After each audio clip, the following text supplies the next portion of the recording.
Welcome to the Glytamins audio presentation. In the next 20 minutes, you will learn what gallstones are, what kinds of problems they can cause, and what you can do to get rid of them. Gallstones are nothing more than coagulated bile. Bile is the green alkaline liquid produced by the liver, which, among other things, helps us digest our food. The liver produces about a liter of bile a day and stores it in a muscular sac called the gallbladder. The gallbladder then squirts this bile down a tube called the common bile duct into the small intestines to mix with the food that comes from the stomach. Well, that's what's supposed to happen. Unfortunately, with nutritional deficiencies and exposure to certain toxins, bile can thicken and form what is known as biliary sludge. When this biliary sludge forms, it makes it very hard for the gallbladder to get the bile into the small intestines. It's like trying to squeeze glue through a straw. It is out of this biliary sludge that gallstones are formed. Gallstones and biliary sludge disrupt the normal flow of bile, causing 3 different types of problems. The first set of problems is related to not getting enough bile into the intestines. The second set of problems occurs when toxins, unable to leave the body through the bile, back up and accumulate in the liver and the bloodstream. The third set of problems occurs when the bile, unable to get into the intestines, backwashes into the pancreas and liver. Let's start with the first set of problems and consider what happens when the bile becomes too thick or full of stones to reach the intestines in required amounts. The first thing that bile does in the small intestine is to neutralize the acidity of the food coming out of the stomach. In order to disinfect and digest the food that we eat, the stomach secretes hydrochloric acid. Did you ever wonder why the stomach doesn't digest itself? It's because the stomach has a special mucus layer that protects it from this hydrochloric acid. But the small and large intestine have no such protection. Instead, they rely on bile. Bile is a very alkaline substance, and when it comes into contact with the acidic food from the stomach, the acids are neutralized. If bile can't get into the small intestine in required amounts due to biliary sludge and gallstones, then stomach acids in the food are never fully neutralized. They can cause acid burns along the entire length of the small and large intestines, all 30+ feet of them. We experience this as indigestion, heartburn, ulcers, and all manner of digestive complaints. In essence, we are digesting our own intestines. The next thing that bile does in the intestine is to emulsify the fats and oils in the food that we eat. Emulsification is the process by which fats and oils are made water-soluble. To understand emulsification, think of soap. It's next to impossible to rinse grease off a dish with just plain water. But if you put a drop of soap on the dish, the grease washes right off. That's because soap is an emulsifier. It's what allows fats and oils to mix with water. Bile is the body's natural emulsifier, and it is what allows us to digest the fats and oils we eat. Without this emulsification process, essential fats, oils, and all the fat-soluble vitamins we eat become very difficult to absorb. Without adequate bile in the intestines, a person can end up suffering from malnutrition, regardless of the quality and/or quantity of the food that they eat. If eating fats and oils gives you indigestion, or if you have difficulty with food absorption, it could be due to biliary sludge or gallstones. The next thing that bile does in the intestines is to stimulate Peristalsis. Peristalsis is the rhythmic, wave-like motion of the intestinal muscles that moves the food through our digestive tract. If you don't get enough bile into your intestines, you're bound to be constipated, no matter how much fiber you eat. Some people have the misfortune of experiencing alternating constipation and diarrhea. This can be a very confusing experience, but the cause can be quite simple. Without sufficient bile, the hydrochloric acid-rich, partially digested food just sits in the intestines with no peristalsis. Thus, a person becomes constipated, but at the same time his or her intestines are being burned. When enough acids build up, and the intestines can't take it anymore, they purge themselves with a bout of diarrhea. Then, with the acids evacuated, the process starts all over again. If you are experiencing problems with constipation, diarrhea, or both, biliary sludge and gallstones could be the thing the bile does as it moves through the intestines is to balance the immune system. When most people think of the immune system, they think of white blood cells floating through the bloodstream. But over 1/2 of the immune system is actually located in the intestines. The job of the immune system in the intestines is much more difficult than that in the bloodstream. Infections only rarely make it into the blood, but every day our intestines are exposed to millions of parasites, bacteria, and fungi. Because the intestinal immune system is continually at war with these microbes, it is much easier for it to become overly aggressive and start to attack our own tissue. What bile does is to regulate the intestinal immune system, helping to prevent it from becoming overly aggressive and causing autoimmune disorders. If you're suffering from a gut-related autoimmune disorder, it may be because of a blockage of bile flow. The last thing that bile does in the intestines is to kill parasites and candida. Tests show that even the healthiest person still has some degree of parasitic and fungal infection. While there are many antiparasitic and antifungal remedies available in the marketplace, most of them are mildly toxic and therefore unsuitable for daily use. If, however, your bile flow is healthy, then you have a built-in defense against parasites and candida. Well, that about covers what bile does to maintain the health of the intestines, and what happens when bile can't get into the intestines in proper amounts due to the presence of biliary sludge and gallstones. Now, let's turn our attention to what happens when biliary sludge and gallstones cause toxins to back up into the bloodstream. Just as the kidneys remove water-soluble toxins from our bodies, the liver removes fat-soluble toxins from our bodies by putting them into the bile. If the bile gets clogged up due to biliary sludge and/or gallstones, then the fat-soluble toxins can't get out, and they start to build up in the body. One of the first signs that bile is backing up is an increase in cholesterol. This happens because the only way cholesterol can leave the body is through the bile. Impaired bile excretion causes cholesterol levels to rise. It's that simple. In addition to the levels of cholesterol rising, bilirubin levels can also begin to rise. If they get to be bad enough, you can see the whites of a person's eyes, and sometimes their skin, take on a yellow tint. The technical term for this is jaundice.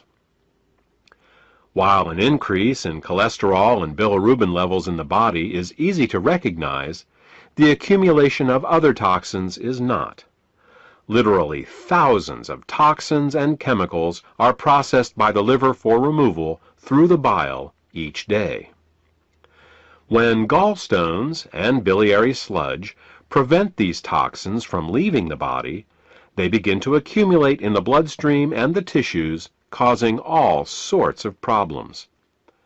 Dissolving gallstones in biliary sludge is an often overlooked but vitally important part of any detoxification program. The last problem we will discuss, that is caused by bile backing up into the bloodstream, has to do with immune function. As we said earlier, bile plays an important role in the immune system of the intestines by keeping it from becoming overly aggressive. Unfortunately, what's good for the immune system of the intestines is terrible for the rest of the body. Studies have shown that when bile acids are present in the bloodstream, they inhibit chemotaxis and phagocytosis. These are fancy words for how well white blood cells can locate, move towards, and swallow infectious microbes. Thus, what starts out as a beneficial immunoregulative action in the intestines becomes an immunosuppressive action in the bloodstream and the tissues. These are all effects of bile backing up in the bloodstream. The final set of problems we will discuss is how biliary sludge and gallstones can affect the neighboring organs. In addition to bile acids backing up into the bloodstream, bile can also back up into the pancreas and liver, where it can cause alkaline burns.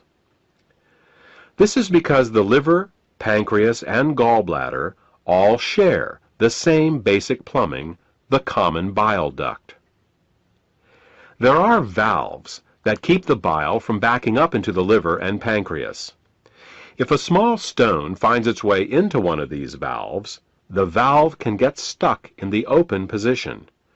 If this happens, then every time the gallbladder contracts to squeeze the bile into the small intestines, it can also squeeze the bile into the pancreas and the liver, causing caustic alkali burns and irritation. You see, very alkaline substances can burn us just as easily as very acidic ones.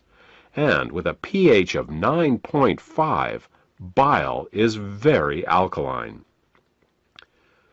Mild alkali burns for a short time in these organs may only result in local irritation, but over a long period of time, these alkali burns can cause diabetes, hepatitis, and cancer. Now that you know all the problems associated with biliary sludge and gallstones, the next question is, what can we do about it? Well, if the stones are large enough, your doctor may recommend surgical removal of the gallbladder. While taking out the gallbladder will rid a person of any stones that have formed in that gallbladder, it does nothing for the gallstones that are in other locations, nor can it do anything about the cause of the gallstones. In fact, even with the gallbladder surgically removed, gallstones can, and often will, continue to form in the liver and in the hepatic ducts, because the underlying cause of the thickening of the bile and the formation of the gallstones has not been addressed. This is why some people who get their gallbladders removed find that their symptoms come back again as new gallstones form in other locations. Moreover, the gallbladder is not a useless organ. Its job is to store bile and only release it when food is present. Without a gallbladder, bile leaks continually into the small intestines in little drips, rather than in sufficient amounts when you need it. Think of it this way. Imagine if one day you came home and found that your plumber removed all the faucets in your house. In their place, he just left the pipes, sticking out of the walls, slowly dripping water. Without the faucet's ability to control water flow, not only would you be wasting water when you didn't need it, but you wouldn't be able to get enough when you did. Surgically removing the gallbladder is exactly like removing the faucets from your house. Another option is to do something called a liver gallbladder flush. This typically involves drinking water with Epsom salts for several hours to relax the gallbladder, and then drinking a glass of olive oil mixed with lemon juice. While this flush will often result in hundreds of small green stones going into the toilet the next day, up to 12 of these flushes is usually needed to get all the stones out. And no matter how many flushes you do, 2 weeks after your last flush, you're back to making more biliary sludge and gallstones, because again, the cause of these problems was not addressed. We said at the beginning of this presentation that the causes of biliary sludge and gallstones were nutritional deficiencies and toxicity. Let's talk more about that now. There are 3 ingredients that the body uses to dissolve biliary sludge and gallstones and to keep the bile in liquid form. They are the amino acids glycine and taurine and phosphatidylcholine. As long as these ingredients are available, bile will stay liquid, but the moment they are in short supply, biliary sludge and gallstones will start to form. The problem is that in addition to keeping the bile healthy, these 3 ingredients are also used for detoxification. Glycine and taurine are involved in a detoxification process called peptide conjugation, and phosphatidylcholine is used in a detoxification process called methylation. Now, if we were only exposed to toxins once in a while, it wouldn't be a problem. But in today's world, we are chronically exposed to toxins. As a result, we end up being continually deficient in these 3 ingredients. Take chlorine, for example. As a disinfectant, chlorine is one of the great public health success stories of the 20th century. When it was first used to purify water in the early 1900s, typhoid fever, cholera, and dysentery virtually disappeared from the U.S. But there is a price to pay for using it. Chlorine is very irritating to the body, so it must be detoxified. And the only way chlorine can be detoxified is with glycine and taurine. Since we are exposed to chlorine compounds with every glass of water we drink and every shower we take, it's easy to see how our glycine and taurine levels are lowered every day. Adrenaline and noradrenaline are 2 other examples. These 2 hormones are created every time we experience fear or anger. While they are useful in emergencies, if they stay in the body for more than a short time, they can cause terrible damage. Methylation is the pathway the body uses to get rid of both adrenaline and noradrenaline. One of the main methyl donors for the methylation pathway in the body is phosphatidylcholine. Thus, the more stressed we are, the lower our levels of phosphatidylcholine become. These are just 2 examples of how toxins, both internal and external, can cause us to become chronically deficient in glycine, taurine, and phosphatidylcholine. So, why not just take these 3 ingredients in an oral supplement? Wouldn't that work? Only partially. You see, the body has many uses for these 3 ingredients, and if you take them orally, they will be shared by all the systems of the body. What we need is a way to get these ingredients right to the liver, where the bile is made in the first place. With these facts in mind, we have created Glytamins suppositories.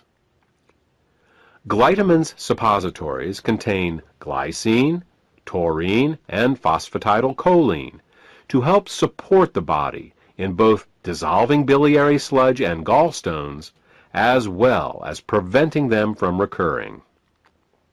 Also, since glytamins are in suppository form, they are able to deliver the ingredients directly to the liver through the portal vein for greater effect. The glytamins formula also contains the herbs bupleurum, peppermint, and chancca piedra. These herbs are used to further help the liver detoxify and to help relax the gallbladder so that as the bile begins to flow, stones can pass out more easily. In addition, scientific studies have shown that chancropiedra can both dissolve and prevent uric acid and oxalate crystallizations. Since these are the main ingredients found in kidney stones, glytamins may help support the body in dissolving kidney stones as well. Properly liquefied bile both dissolves and prevents gallstones. It neutralizes stomach acids before they can burn the small and large intestine, stimulates healthy peristalsis, balances the immune system, protects the liver and pancreas from caustic alkali burns, kills parasites and candida, and allows the removal from your body of toxic fats and cholesterol. For more information about glytamins, or to order this beneficial product, contact the healthcare professional who gave you this CD.